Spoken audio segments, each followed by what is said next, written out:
Detroit Pistons select Luke Kennard from Duke University. Bang! Samaje Christian, 3. Welcome back, everybody, to another episode of the Triple Double Podcast. My name is Corey Albertson, back at you for a pre-July live period episode with Jason Moore, our producer, in the building. We have a special guest today, Coach Ryan Pedon. Coach Pedon, what's going on? Hey, how you doing, Corey?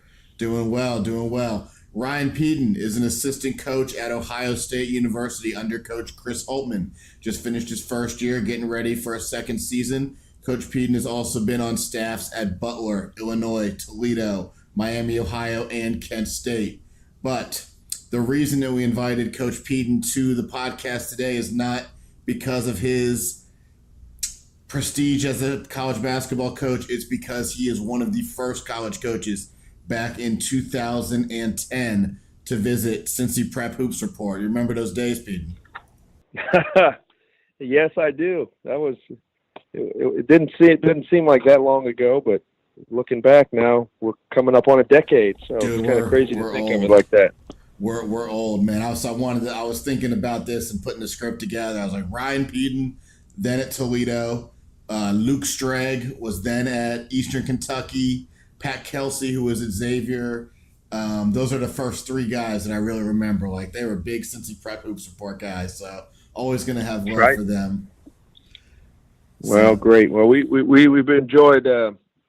It's been fun to watch you, Corey, too, and just kind of how you've grown your business and relationships you've built, and how everything's kind of expanded from your end, and it's pretty cool to see. So you've done a great job. I appreciate that. Well, you've certainly taken a journey in those years since I started. You were at Toledo, you've been to Butler, you've been to Illinois, you're at O State now. You're from Ohio, so that's got to mean something to you. So just tell everybody listening who might not be familiar with you just kind of the journey you've taken in college basketball as a member of coaching staffs.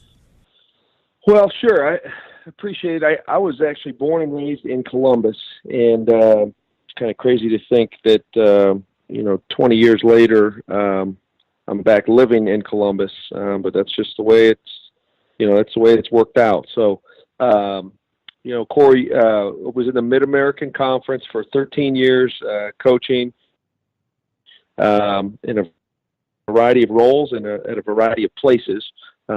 I've actually played college ball at the College of Worcester after I graduated from high school, and then was fortunate enough to get a graduate assistant job at Miami of Ohio in 2000, right after I graduated from Worcester. So was there for 2 years. Then had an opportunity to work for Jim Christian, who's now the head coach at Boston College, for 3 years. Those were his first 3 years at Kent State. And we actually coached Antonio Gates, who, it's crazy enough as it is, went on to be an all-pro tight end for the San Diego Chargers and have probably a Hall of Fame career in the NFL. So that's a notable anecdote to the coaching path that I've had. So been fortunate enough to have. So went back to Miami of Ohio for 5 years under Coach Coles. He gave me my first opportunity to coach on the floor and recruit on the road as a full-time assistant. So I'm indebted to him for a variety of reasons. But ultimately, he's the one that sort of took a chance on me and gave me that opportunity to get on the road. So he holds a special place in my heart and always will. Went to University of Toledo after 5 years at Miami. Was there with Todd Kowalczyk, and we were part of kind of rebuilding or rebooting that program. Those were his first 3 years there. He's a tremendous coach, and had a great 3 years there where we were able to kind of get the program turned in the right direction, and I was able personally to learn from a guy that taught me a lot about coaching, the ins and outs of running a program. Left there and had an opportunity to work for John Gross at University of Illinois for 2 years. followed by 2 years at the university or at Butler University, and then, of course, we came here to Ohio State last summer. So, yeah, it's been a wild ride, but I have been very, very fortunate to have worked for some great minds, some great coaches, and most important to me, some great people. A guy like John Gross, having an opportunity to learn from him was something totally different than what I had been accustomed to previously, and feel like I took so many things from him as well. And I feel very strongly about John Gross. I think he is a great coach. I think he's a even better person, and I loved my 2 years with him, and then of course having a chance to work here and at Butler for Coach Holtman. And Coach Holtman's he's meant so much to my career personally. I love working for the guy. I think he's a tremendous coach, obviously, and hope to be a part of his staff for a foreseeable future. Great.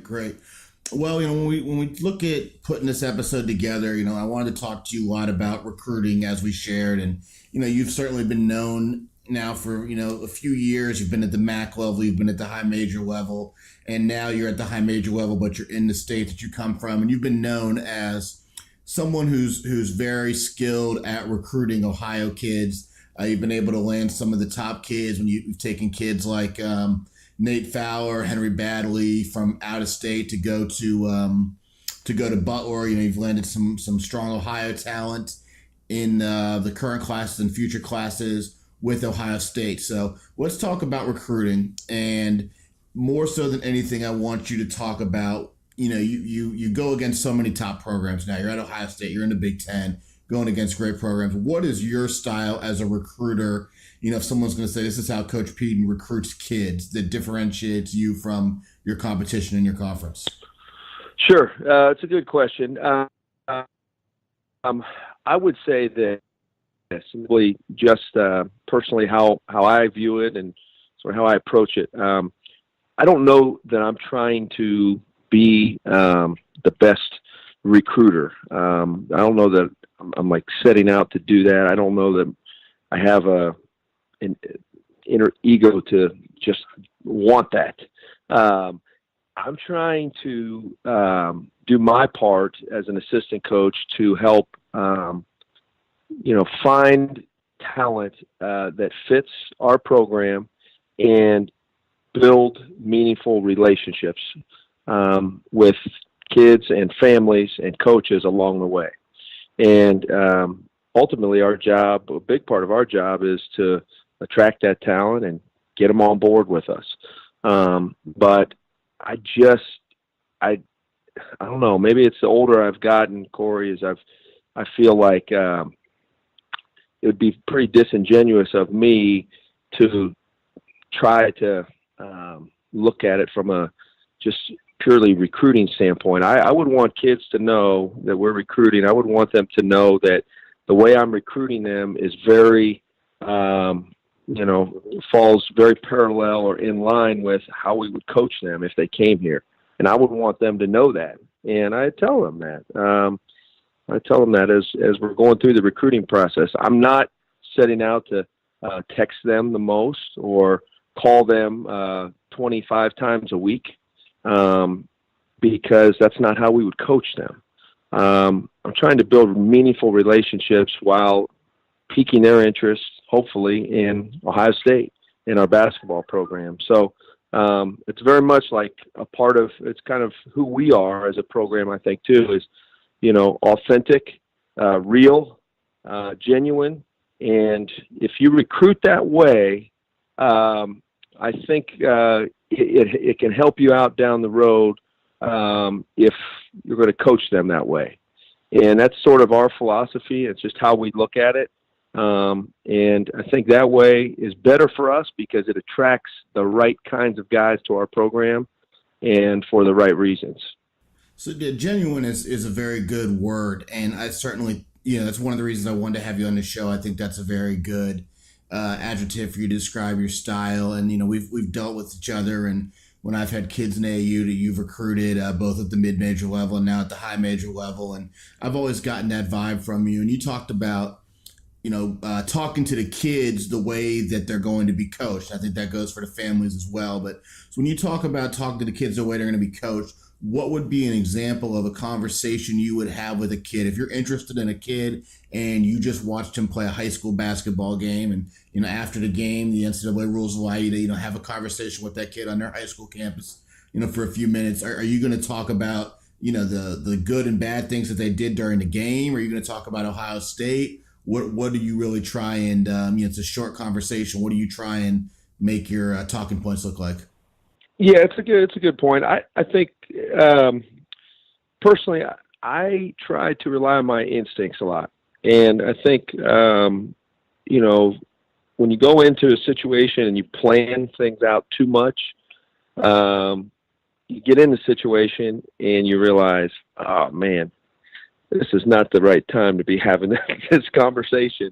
So I try to rely on instincts and just kind of go with it. And if you do that and you go with what you say, the things that come naturally, you do the things that come to you in that moment, I think, I think you're taking the recruiting edge off of it. And I think you're able to, at least I feel like I'm able to connect with kids a little easier. At the end of the day, we are, as coaches, we're teachers, right? And we're in this business because I'm what I get gratification from is helping young men and helping them grow and helping them learn and helping them to understand that there's going to be really tough things that they're going to have to go through as a basketball player, as a student, as a person, in their college career and in life. So I try to connect with them on that level and approach it from that standpoint of caring. You have to care about kids to be in this business, I think. And that's sort of what I guess works for me personally. And I think everyone's different. I'd be the first one to tell you that. But that's ultimately that's how I'm trying to come across. And that's how I'm trying to present myself within the context of, being an assistant coach for Ohio State and in particular our program. And it's a tough job in that regard because dealing with high school kids is tough. And, you're talking to a kid after a game and maybe they won the game, maybe they lost the game, their mood's going to be different. High school kids in general can be moody and tough to talk to, especially based on different backgrounds. You don't know, how skilled a kid is in having a conversation with a college coach. And a lot of times they're understandably nervous. So, you got to be quick on your feet. And for anyone listening who wants to be a college coach or is interested in the college coaching world, it's kind of like you've seen a 40-year-old virgin. It's kind of like that where they say, just ask questions. You got to be good question askers if you want to be a college coach. You got to have unlimited pop off the top of the cuff questions and just keep the conversation going. But let's talk about, recruiting now as you're at Ohio State. You're in a different situation than you were at Toledo. Whereas at Toledo, you were recruiting in the MAC, and, everyone knows in the Ohio schools in the MAC, not all of your talent, but a lot of your talent is going to come from in-state kids. And then if not in-state kids, in-region kids. So if Toledo, you're talking about Detroit, you're talking about maybe Fort Wayne, Gary, Indiana, something like that. So you're recruiting at the mid-major level, and it's kind of a slippery slope in that you've got kids who are really good players that you're trying to grab that might end up getting high major interest. You got kids who you're battling with maybe a Division II school who's saying, hey, you can come be a starter, versus you're trying to get them to be a good role guy for you. Now you're at Ohio State, you're in the Big Ten. There really is no higher level in college basketball. I mean, there's different leagues, there's different prestigious schools, but at the end of the day, it's high major, big time basketball. So what are the differences you come across as a recruiter from your mid-major days versus where you are now at Ohio State or at Butler, or when, I know in Illinois you were an off-court role, but, just the high major level? You know what, Corey, I'm probably surprise you with this answer, and it's a great question. And certainly my experiences have given me great perspective, right? I've coached at Mid-American Conference schools. I coached at a Big East Conference school that had a niche and a national reputation in Butler because of previous success, and now coming to Ohio State, where I think anytime we get on the phone with a kid and say Ohio State has a name brand. There's no doubt about it. We feel like it's one of the most powerful name brands in college sports. Okay, but what I would tell you is I don't think there's as many differences as some would like to believe. And, I think probably the biggest difference is that more kids are going to be more familiar with your program at the high major level. And that's because of the media attention. That's because they've probably seen you on television more. They're more familiar with your roster or your coach or, the school in general. Okay. And for us, the football program is such a powerful, it's such a powerful machine that it helps to enhance the and even more. So, beyond that, I think recruiting in its own perspective at the MAC level or mid-major level versus the high major level, I think is very similar. I think I would be doing the same things. In fact, I know I was doing the same things at this time of year, working at Miami, for instance, or Toledo or Kent State, that I would be right now as an assistant at Ohio State. Certainly, are there some things that we run into a little bit more often at the high major level? Maybe, because of the high, talent level of guys, a higher talent level, perhaps. And there's a fight for a particular recruit, and but I would tell you that it would be the same way at the mid-major level too. Is the really coveted recruits, no matter who you're battling, you're always going to have to, you're going to have to go toe-to-toe with a school or a couple other schools that you're going to have to really compete to get that recruit's attention. So I think there are a few differences, but in all, Corey, I would say it's probably a lot more similarities than meets the eye. Yeah, that's definitely surprising. That's not the answer I expected, but it's interesting.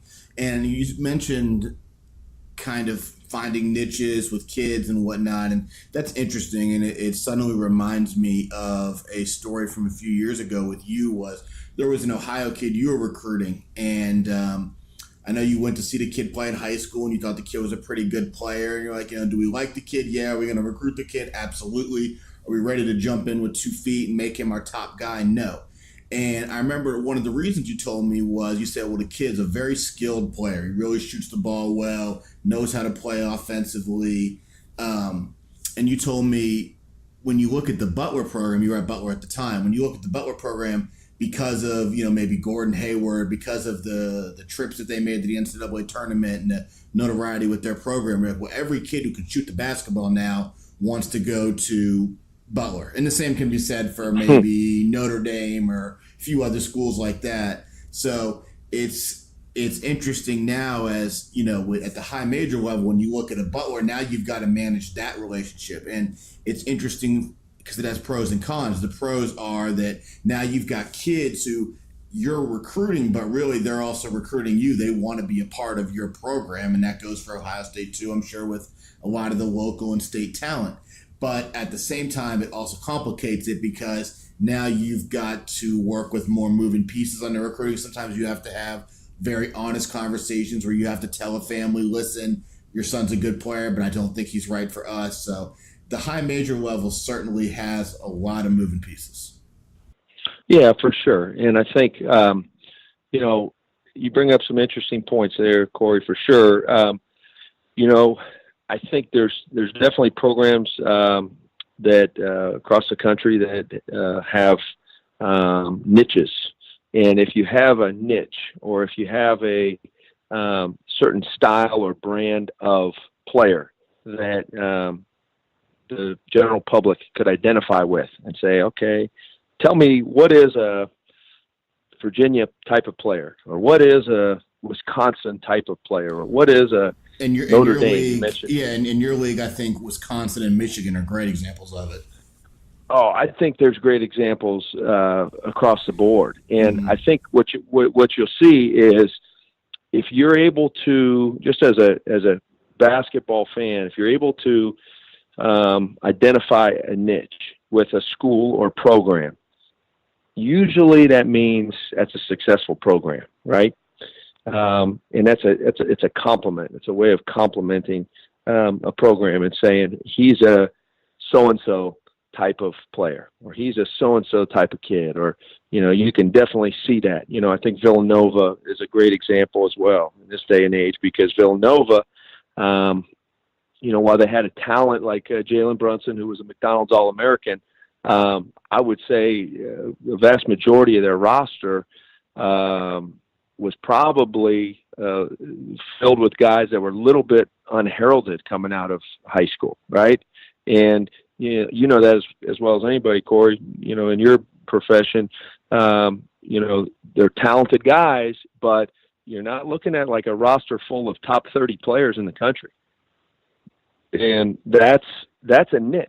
Okay, that's a niche that their staff has carved, and they've identified, I think, as much as anything, talent, but talent that fits. And we say all the time, in our recruiting meetings, is, it's not just about talent; it's about the talent that fits who we are and what we're striving to be. And as we build our program here at Ohio State, that's something that we have to continually identify and hammer home with recruits that this is what we're looking for, and we have to be good as assistant coaches in terms of going out there and finding those kinds of guys. And every program has that. We're no different than any other program in the country in that regard. But I do think that programs and staffs are able to separate themselves with discipline and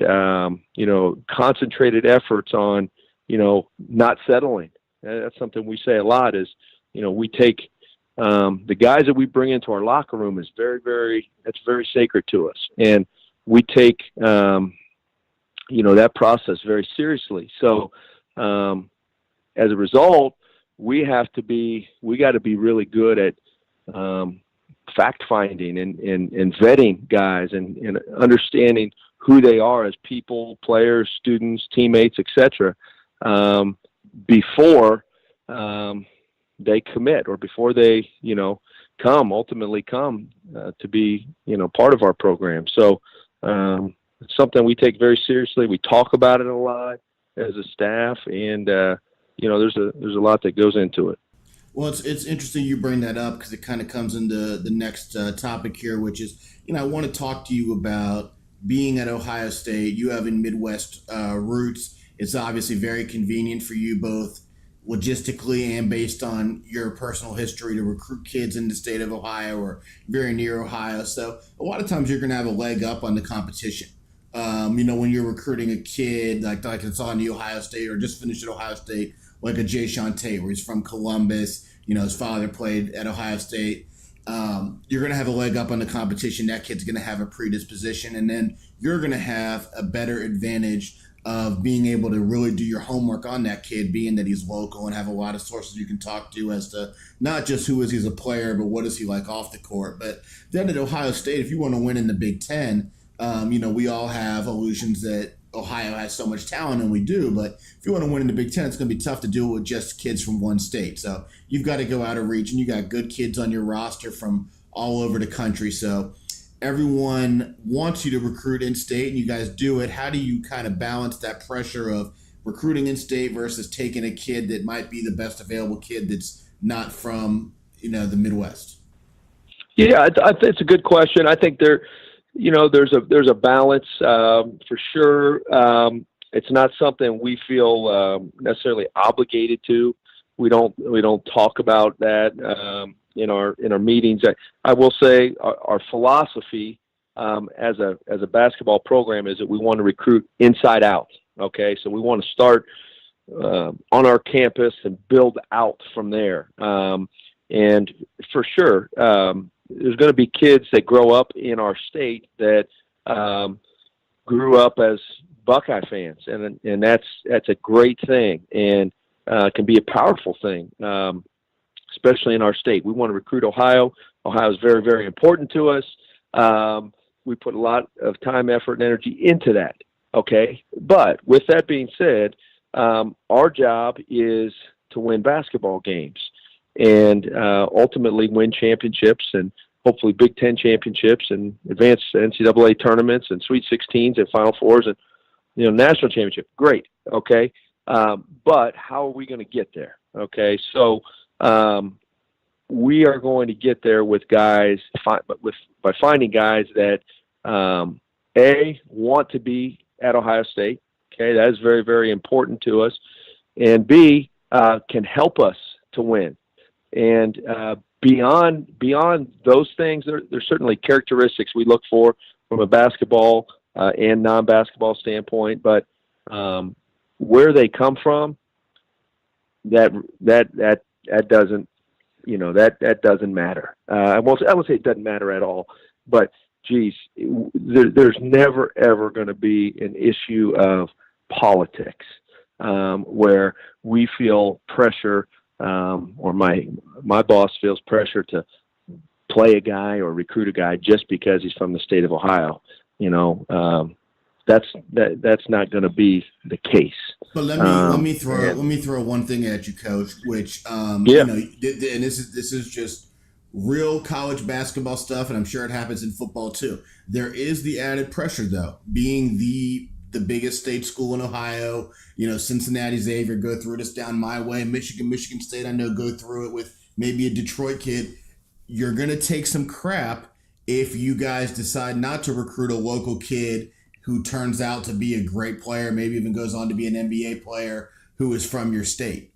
So there is, as much as I hear you on there being no politics and that being a great policy, there is that maybe added little pressure. I know you ultimately don't care. It's not your business, to worry about public perception, but it's got to affect you a little bit.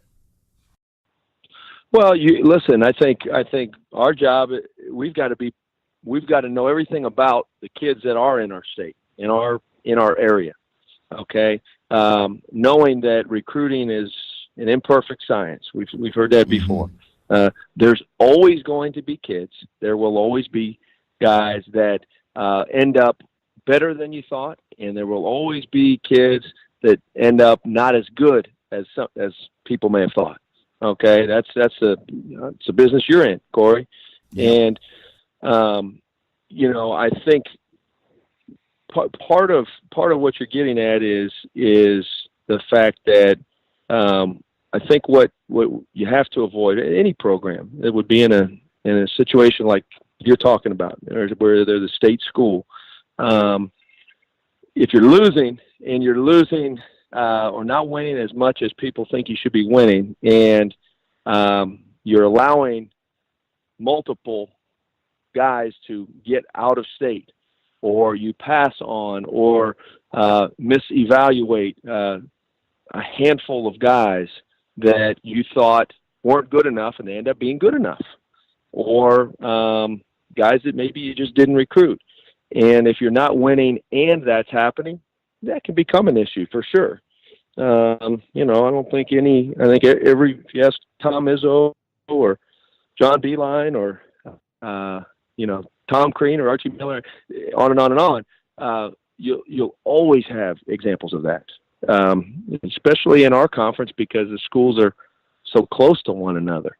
And we all generally recruit a lot of the same guys in our region. So, I think you have to be really on top of things. When you do decide to make a move and you're not making a move on another guy, that can affect a couple different scenarios, recruiting scenarios. So I just think I don't think there's a perfect answer to it, but Corey, I will tell you, like, recruiting is something that, you know, we evaluate every single day, and you're never ever going to get all of them right. So you sort of have to go into it knowing that from Jump Street.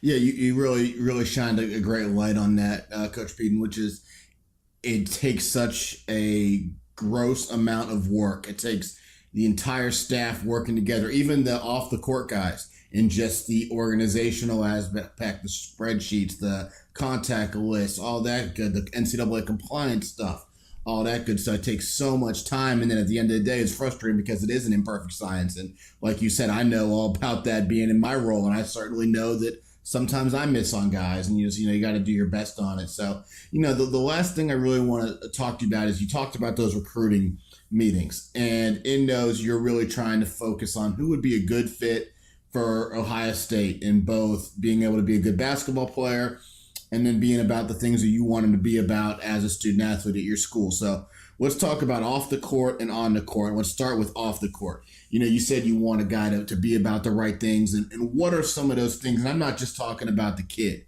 because, we know that in recruiting, you don't just deal with the kid, but you deal with the family, you deal with the advisor, whether it's the high school coach, the AU coach, and then you've got the relationship with the kid, and you're looking for certain mannerisms, positive or negative, whether it's the way they act on the court after a game, the way they act in the home for the visit, maybe the way they act on social media. What are some of the specific things in terms of non-basketball skill set that you guys really look for as a staff? Yeah, it's interesting because the off the court stuff, as coaches now, we have so much at our disposal now, especially as compared to, say, 10 years ago. Social media is the obvious. That's the elephant in the room, right? So your social media profile, and I read this, I think I probably read it on social media, but I thought it was a great point. They said your social media page is basically, it's your job resume. Okay. And these guys aren't going for jobs, but in essence, they are. Okay. So you're a high school athlete and you're posting crazy things on your social media page. Now I'm learning more about you as a person. Okay. And maybe you say, well, that's not necessarily 100% accurate. But what I would tell you is, in most cases, it is fairly accurate. Okay. So we can learn a lot as coaches from young men and their social media posts, the friends that, that they associate with, or the people that they follow online, things like that. I don't ever try to get into that way too much, because I think you can probably overanalyze that area in some regards. But there's a lot that is available to us in terms of that. You've got YouTube, and you've got tons of videos on guys, and you can learn more about them than I could 10 or 15 years ago simply by the way that they act or interact on the court. Maybe I wasn't able to see them play in their high school season, but because of technology, I can go and from my desk at the office watch games of theirs and watch how they acted. I can watch interviews. Mm-hmm. But then how about with the families as well? Yeah, how about with the families as well? And I mean, I know that it's not. I know that it's not your job to coach the family, but obviously, in determining where they're going to send their son, the family's going to be involved. So you have to develop a relationship with that family, and there certainly are good ones and bad ones. So what do you look for as a potential red flag in a family, or a potential situation that's going to work out really well in your favor? Yeah, we try not to overdo that, because ultimately you're coaching the kid. I think you got to be aware of external factors, whether that's coaches, trainers, family members, parents, whatever that may be. And we've seen all forms of those. But if we felt like it was something that was going to inhibit the progress or growth of the student athlete because of someone else or someone else's relationship with them or someone else's control of them or something along that line, then that might really come into play for us. But generally speaking, those kinds of things, like other family members, I would say very few have ever stopped us from recruiting a kid or really changed our mind. If we loved a guy, a young man, and we said, man, this is our kind of kid as a person. He's a great teammate. He wants to be here. We love what he's about socially and, academically and all those types of things. If we were able to check our boxes, but he had a relative that was a pain in the butt to deal with, would that completely change our recruitment?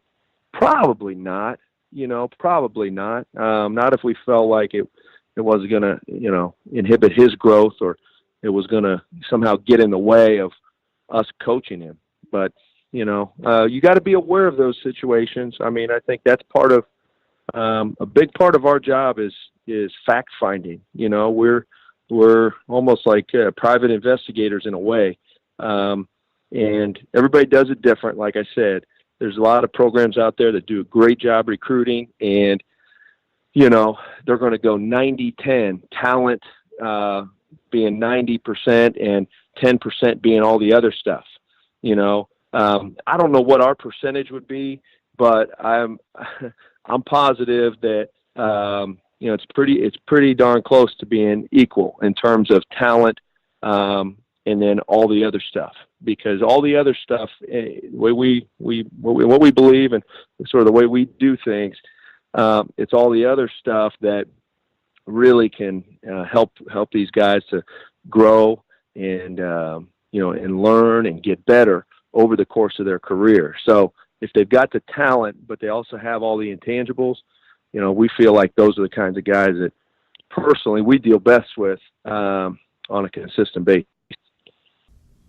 Sure. And then, the last part of that is the talent. And you talked about that a little bit there. And it's just, I just want you to really clarify as a college coach. And we started off doing this podcast with a lot of scouts and media guys and got some great insights on evaluating talent. But I'm evaluating talent for all of the schools that subscribe to my service. And in that, you're going to have guys that play every single way. So you're going to have a kid that's a talented player, Division I talented player. Somebody's going to want to recruit that kid. Now, you're only looking at who fits the way we want to play basketball at Ohio State. So Coach Holtman's got a system, and you've got to determine, does a kid fit that? And there might be a player who's local that likes Ohio State that you guys could probably land that's talented enough, but he doesn't fit your system. It goes back to what we talked about with Butler, with all these really skilled kids want to come to Butler. So how do you determine not just if a kid is talented enough, but does he do things that fit within your system, which can be tough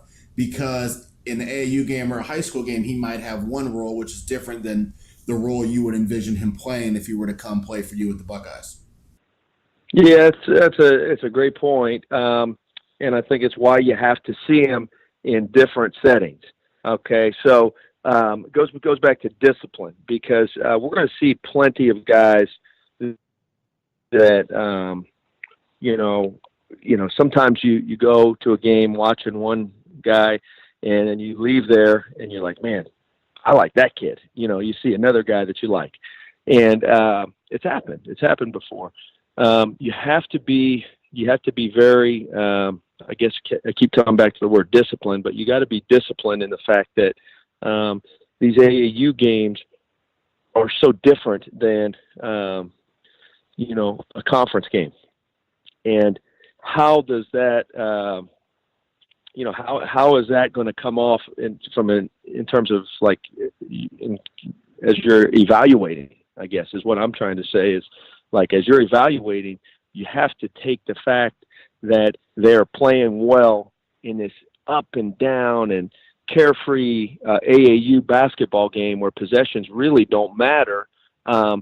Is that going to correlate to your brand and your style and, your system of winning. And especially in a grinded out conference game. I don't care what conference you're in, you get into January, February, and March, like those games are more or as much about heart and desire and toughness and togetherness and stick-to-itiveness. There's as much involving those things in terms of wins and losses as anything. So there is a balance, and the talent portion from a basketball standpoint, I won't go into specifics in terms of what we look for. I just don't want to do that on this broadcast, but I would tell you that every program is different. Some of the things that we definitely look for don't always come out in an AAU game or in an AAU setting. So that's why you have to be able to see these guys in other settings as well with their high school teams, and you have to get to know them to find out what they're all about. But, really, when we go to AAU games, we're watching everything. We're watching everything. I love watching a guy when he's struggling because I think you're able to learn a lot about how he'll handle adversity. All right. You're going to have other opportunities to study that same person when they're doing really, really well. Okay. And they hit 5 shots in a row, and that now your antennas as a coach are up because now I'm watching to see how is this guy responding or how is he acting when he's having success? Is he content? Is he happy? Is he acting different? Or does the beat go on? Does he want more? And he's coming back for more, and he's coming back for more. So I think you can learn a lot about guys from, those types of respects. I'm always looking at competitiveness and toughness. And then something that we always talk about as a staff is coachability. How willing is a certain guy, how willing is he to be coached in all environments, not, regardless of environment. And, sometimes that may be a Saturday morning AAU game in a back gym when he just had 2 turnovers in a row, or sometimes that might be a main court at Peach Jam while everybody's watching, So there's a lot of different factors that go into it. Those are some of them for us. And, it is interesting because there's a bunch of them that are sort of dealing with off-court stuff that we talked about a few minutes ago. And obviously there's going to be a lot of them, on court too. But at the end of the day, I still think as you have to be able to, and we can over analyze it. We now see it with the NBA draft every year, right? That's become a phenomenon in June. And, it's front page news for, a month and a half, and people are analyzing every little bit about every single guy.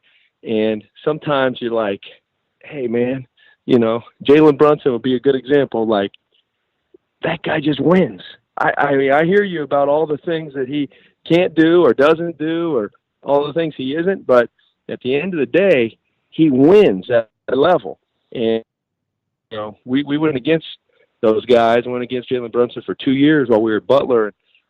I can tell you, man, in 19 years of coaching, like, I would put him up there in terms of maybe top 10 guys I've ever gone against in terms of just competitors and guys that know what it takes to win.